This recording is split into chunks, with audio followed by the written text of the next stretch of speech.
Imagine a garden where plants surge with life, doubling growth without a single bag of synthetic fertilizer. Because the real engine of fertility was never in the store, it was already alive beneath your feet through the power of indigenous microorganisms. For decades, growers were told that NPK was the answer, yet soils kept degrading, yields plateaued, and resilience disappeared. The shift happening now is toward living soil, where biology, not chemistry, drives productivity. Korean natural farming reveals that compost alone isn't the final step, it's just the beginning. The true breakthrough comes when you deliberately cultivate indigenous microorganisms, the native fungi and bacteria already adapted to your exact climate. These indigenous microorganisms don't just feed plants, they build relationships with roots, unlocking minerals, balancing pH, and creating a self-regulating ecosystem that outperforms any synthetic input. The process begins with a simple but precise act: capturing indigenous microorganisms from your local environment.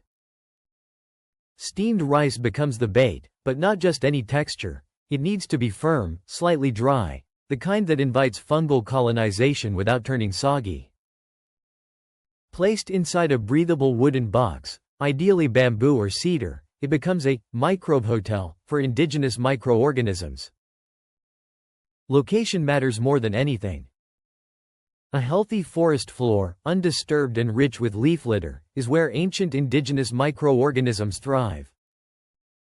Within days, the rice transforms, covered in white, thread-like mycelium. That white growth is your signal. You've successfully captured a living snapshot of your ecosystem's most powerful indigenous microorganisms working as decomposers and nutrient cyclers. Freshly collected indigenous microorganisms are powerful but fragile, which is why stabilization is essential. Mixing the colonized rice with brown sugar creates a dramatic shift through osmotic pressure, drawing out moisture and placing the indigenous microorganisms into dormancy. This stage is where many growers either succeed or fail, because your senses become the guide. A sweet, slightly fermented aroma signals success, while sour or rotten smells indicate imbalance. When done correctly, you're left with a stable, concentrated culture of indigenous microorganisms, something you can store and return to whenever your soil needs a biological boost. The real explosion happens when you multiply these indigenous microorganisms. By introducing the stabilized culture into a larger food source like rice bran or mill run, you're essentially farming indigenous microorganisms at scale. Moisture must be dialed in, damp but never soggy, and heat must be monitored closely. As the pile warms, it reflects indigenous microorganisms actively consuming and multiplying through the material.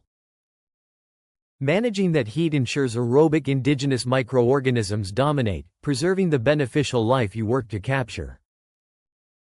When the pile cools and develops a consistent white bloom with a pleasant, yeasty scent, you've created a dense population of indigenous microorganisms ready for soil integration.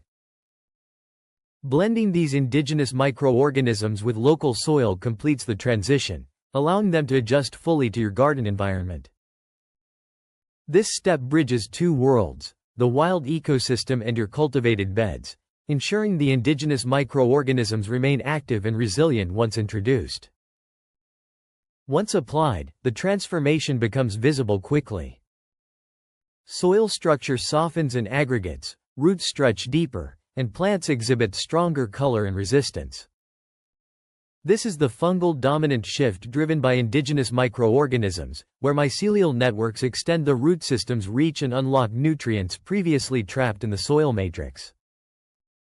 Liquid applications made from indigenous microorganisms provide a fast-acting boost, enhancing immunity and accelerating growth cycles without dependency on external inputs.